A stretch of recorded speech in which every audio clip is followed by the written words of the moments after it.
Bueno, iniciemos entonces con las presentaciones. Yo voy a ir pasando la diapositiva y ustedes me dicen si voy bien o la atrás. Adelante.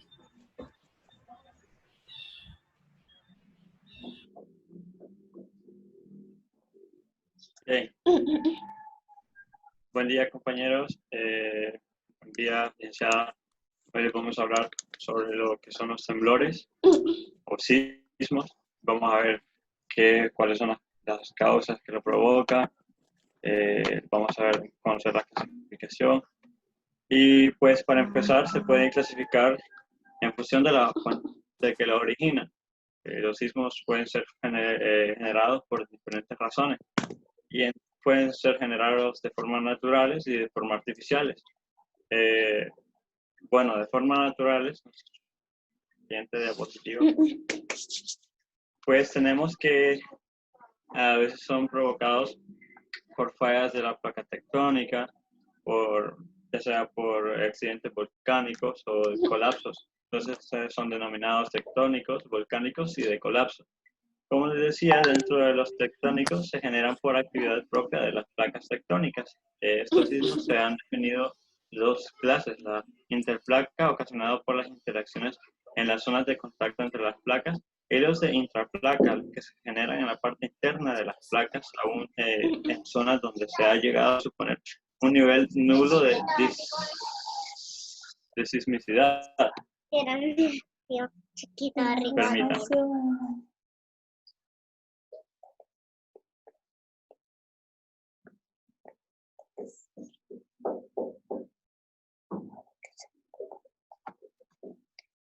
También tenemos los volcánicos, los que son sismos generados por la actividad volcánica. Son de menor magnitud porque obviamente los volcanes tienen mucha menos capacidad de interacción con la tierra, que los volcanes.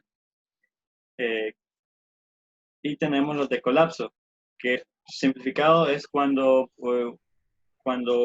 alguna parte de la tierra colapsa y entonces se produce un sismo. Son generados por los techos o paredes antiguas de minas y cavernas, debido a que las dimensiones pueden tener este tipo de puentes. A veces, como les digo, se pueden caer, entonces esto provoca un sismo, un pequeño sismo. Siguiente, por favor. Tenemos también los sismos que son provocados artificialmente. Son originados por la actividad del hombre, por ejemplo, la industria minera, que también puede haber un colapso dentro, o se pueden realizar detonaciones para poder extraer el material de algún interés, o también cuando ocurren pruebas nucleares, una gran explosión donde están realizando este tipo de entrenamientos. Y también están las clasificación, y tipos. Puede ser oscilatorio cuando el movimiento es horizontalmente y también es como un vaivén. Y también está un trepidatorio, que es un movimiento vertical. Aunque es bueno conocer acá estos tipos de movimientos, realmente durante un terremoto no existe como hay una complejidad y no se pueden dividir en oscilatorios y trepidatorios cuando estos están ocurriendo, sino que son una clasificación científica y determinada debido a los factores que puedan llegar a generarla, y pues de ahí se determina.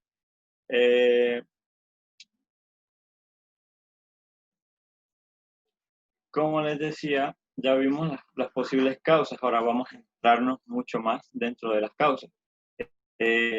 Estamos dentro de la tectónica, son los sismos que se originan desde el desplazamiento de las placas tectónicas que conforman la corteza y afectan grandes extensiones y de esta forma se generan los sismos. Básicamente es cuando existe algún roce, algún movimiento de una placa, cuando se libera grandes presiones que estaban siendo acumuladas, entonces obviamente va a generar una onda sísmica. La volcánica, poco frecuente, pero sí ocurre cuando la erupción es demasiado violenta y genera grandes sacudidas que afectan sobre todo los lugares cercanos. No tiene un gran impacto, pero sí dentro de la zona volcánica, si hay cadenas volcánicas, entonces esto sí puede llegar al momento. También por hundimiento, cuando el interior de algunas cortezas ha producido una acción erosiva y las aguas subterráneas van dejando el vacío, el cual termina por ceder ante el paso de fuerte superior, que hablábamos, cuando se cae un pedazo de tierra y entonces esto genera que haya movimiento para que sea completar la parte de la tierra que falta, ¿no? Por el simple hecho de decaer. También los deslizamientos, el propio peso de las montañas es una fuerza enorme de nuestra tierra. Entonces, a veces al ser aplastada por el mismo peso, pues también produce sismos, también más leves.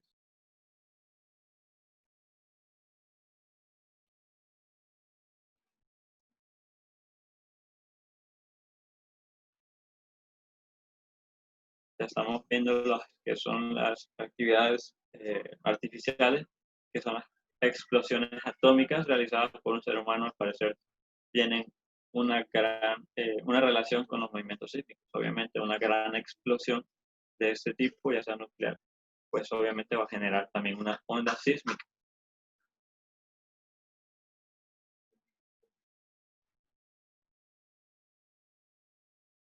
Vamos.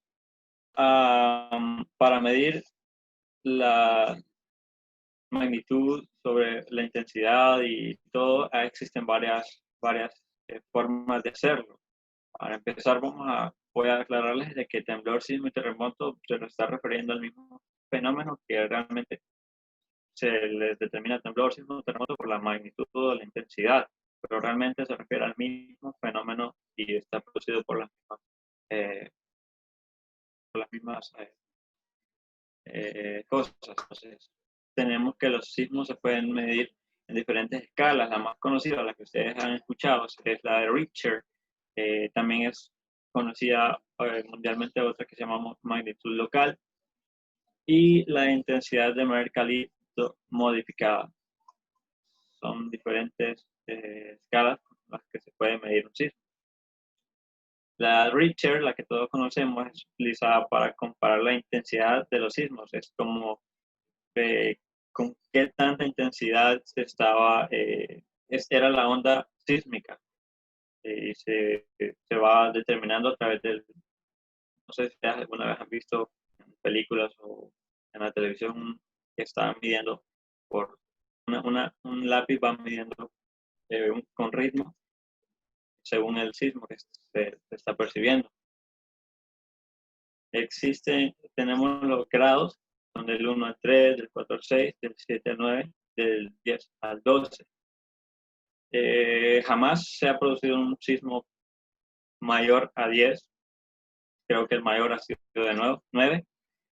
Y pues tenemos también la sismológica de Mercalli, que es una escala de 12 grados, desarrollada para evaluar intensidades de los terrenos a través de los efectos y daños. Esta, en vez de medir la intensidad de la onda sísmica, se mide por medio de los daños que ha causado en terrenos, infraestructuras y todo.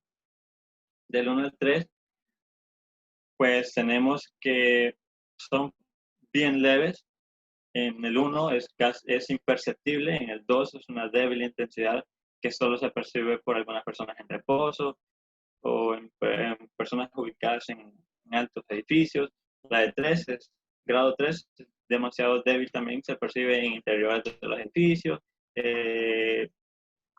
Es muy difícil distinguirla si fue provocada por algún carro que va en la carretera, así. El grado 4 es ligeramente intenso.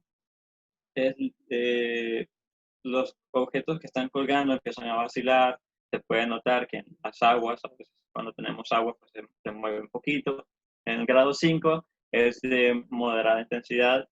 Las personas lo perciben en el exterior o en los interiores. El grado 6 es de intensidad fuerte, lo perciben todas las personas, se atemorizan y pues, es cuando nosotros decimos, está temblando, vámonos para afuera.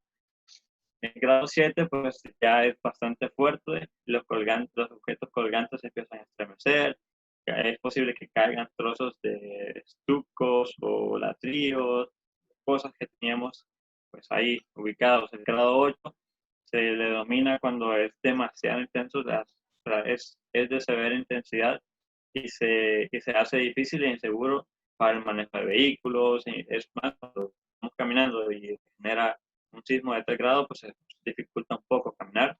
Y pues tenemos el grado 9, que es demasiado violenta también, se produce pánico general, las estructuras de albañilería pues pueden sufrir algún daño. Del 10 al 12, pues aquí están los extremos, que es cuando las estructuras empiezan a romper, se producen daños en represas y ese tipo de daños. El grado 11 es de extrema intensidad. Muy pocas estructuras de albañilería quedan en pie. Ya es demasiado fuerte. Y el grado 12, pues el que hemos visto en muchas noticias, que es demasiado extremo y el daño es casi total. Incluso muertes y derrumbos y todo eso.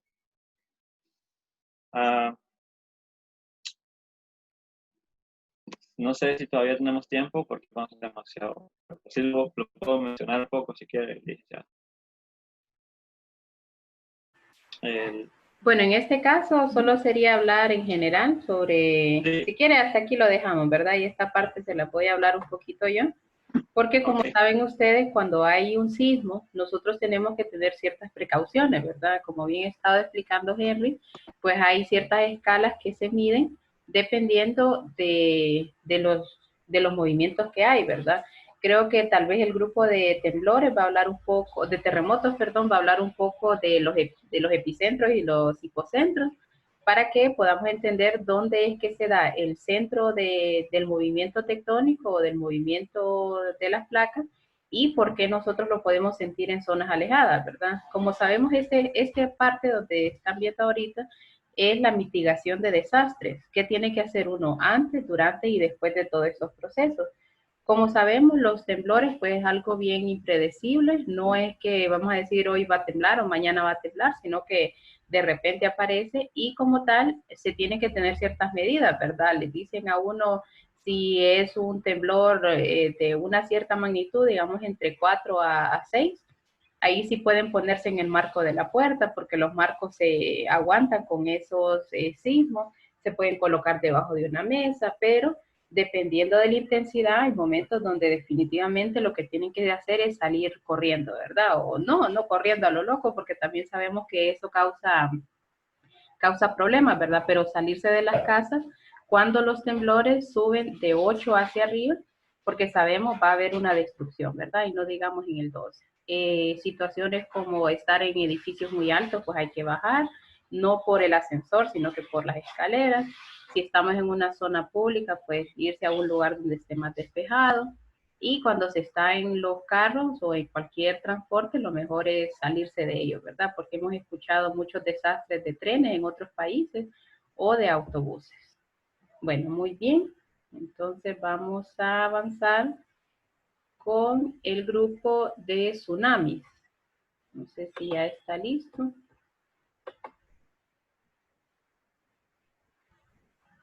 ¿Quién va a presentar del grupo de tsunamis?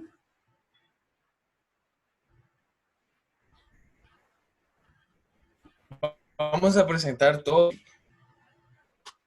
Ok, está bien. Okay. Solo necesito me acepte, porfa, de... Ya mandé. Esta es la presentación. Sí. Uh-huh. Solamente tratando de conectar ¿Qué cosa? el celular. Bueno, sí. Hay que usarlo como dispositivo de... Vamos a ver.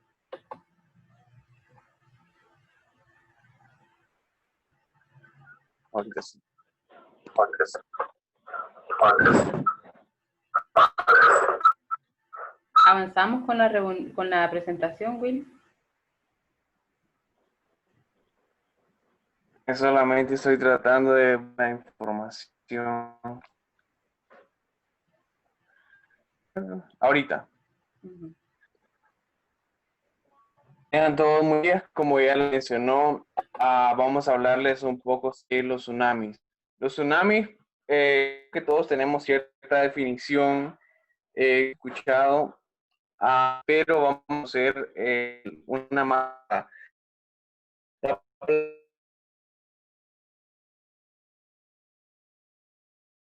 en todos los idiomas referirse a lo marino.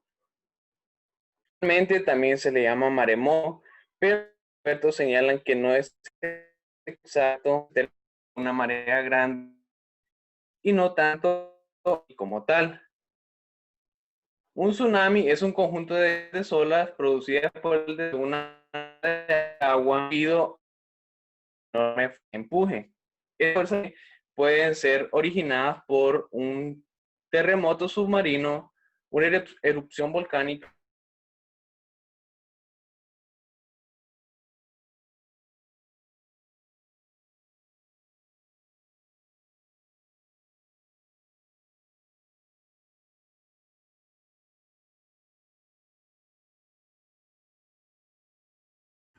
¿Alguien del grupo que le apoye a Willy?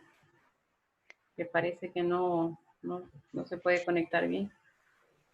Bueno, buenos días. Como mi compañero ya explicó sobre qué significa, yo le voy a hablar un poco sobre las causas. Antes de empezar a mencionarlas, me gustaría decir que cualquier fenómeno que indique un desplazamiento de una gran masa de agua marina puede provocar un tsunami.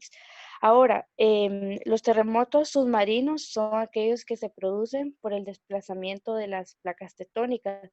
Como sabemos, las placas tectónicas son aquellos movimientos bruscos, los cuales se dan dentro de la corteza terrestre y que producen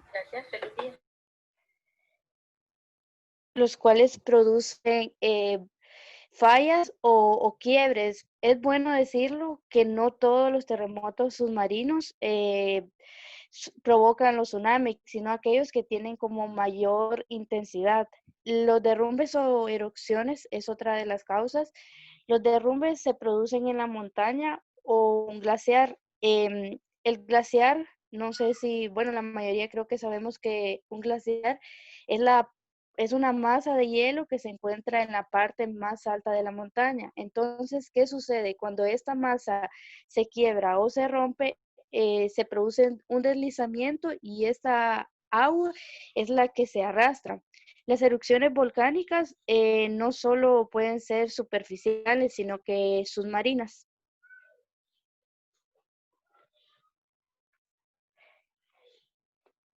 Los impactos de meteorito no es un fenómeno así como que muy frecuente que se puede dar, pero consiste así como en el impacto de un meteorito de gran magnitud. Entonces, este se mueve a una gran velocidad, lo que hace que impacte en el océano.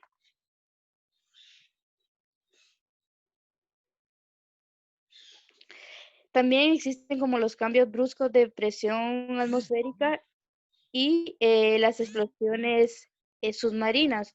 Entonces, los cambios bruscos es cuando se produce así como un frente frío, entonces esto como que altera la presión de una área oceánica. Estos tsunamis no son así como que más fuertes, sino que son en menos escala.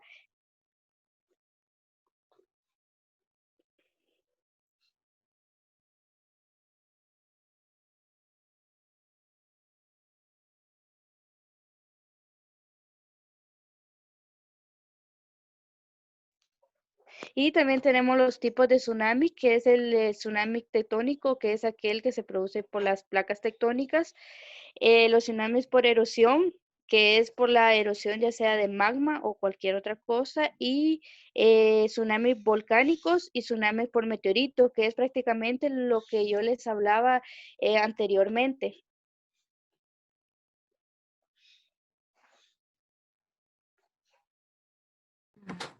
Bueno, ¿verdad? Buenos días. Así un poquito rapidito por el tiempo. Solo vamos a destacar tres de las notables consecuencias que se pueden observar durante este fenómeno. La primera es daños a personas y otros seres vivos, ¿verdad? Podría ahí. Bueno, Como bien se pueden ver ahí en la imagen, los principales afectados son las personas, ¿verdad? Y los seres vivos. De igual forma, los bosques, dejando un gran desastre natural. Em, ahí se puede observar cómo las casas están siendo derrumbadas. Por otro lado, tenemos la siguiente consecuencia, daños estructurales. Esos están más relacionados destruyen edificios, carreteras, líneas eléctricas, todo lo que se puede, incluso vehículos, ¿verdad? Como ustedes pueden ver en la imagen. De igual forma, la otra consecuencia es las alteraciones del paisaje. De hecho, hay una película, ¿verdad? Fue basada en hechos reales, que yo la vi, de un tsunami, y que los primeritos que están alertando, ¿verdad? Que va a suceder un tsunami, son las aves. Pero lamentablemente hay algunos animales terrestres y del agua que ellos son afectados por este tipo de fenómenos, lo cual dejan desastres naturales. De igual manera, estas eran las consecuencias, ¿verdad? Aquí tenemos algunos ejemplos de los desastres, de los tsunamis dentro de la historia. Uno de ellos es el de Krakatoa y el tsunami en el 1883. Este sucedió en las islas de India. Comúnmente los tsunamis están presupuestos a darse en las islas y en los océanos, ¿verdad? Y los lugares más cercanos a ellos, las personas que viven más cercanos a este tipo de lugares son los más afectados. En hubieron 36 millones de muertos y se le considera un mega tsunami. Un mega tsunami son aquellos que las olas llegan más de los 30 metros, ¿verdad?, de altura. En este caso se le puede considerar que fue un mega tsunami. Esta es una imagen que se considera que fue en ese lugar, ¿verdad? Pero solo es una investigación que hicimos y no estamos muy seguros. Bueno, el siguiente es un terremoto de Messina. Este fue un poquito más leve. Las olas llegaron a los 17 metros de altura. En este mapa se puede observar el epicentro, ¿verdad? Ahí donde dice Messina, o el punto donde inició este tsunami, luego se fue expandiendo. Dentro de esas rayitas rojas que ustedes pueden observar ahí se fue expandiendo. Y este sucedió en Italia, ¿verdad? Luego tenemos el último, que es considerado que he registrado uno de los más peores de la historia, el tsunami del Océano Índico en el 2004. Este afectó a 230 millones de personas en el mundo y las olas llegaron hasta más de los 30 metros. Se le considera un mega tsunami, ¿verdad? Ahí en ese mapa se puede observar dónde el epicentro de este tsunami y los países, ¿verdad?, que están cercanos a ellos, cómo se fue expandiendo ese tsunami y cuáles fueron las personas más afectadas. En este caso, Indonesia, que está ahí, Tailandia, se le considera también que fueron afectados por el problema en aquí que estamos observando, ¿verdad? Bueno, esto fue. Si tienen alguna pregunta, muchas gracias por escucharnos. No sé si usted le quiere agregar algo ahí importante acerca de los tsunamis. Bueno, en los tsunamis, pues sabemos que, como bien explicaron, son esas oladas gigantes que regresan del mar, ¿verdad?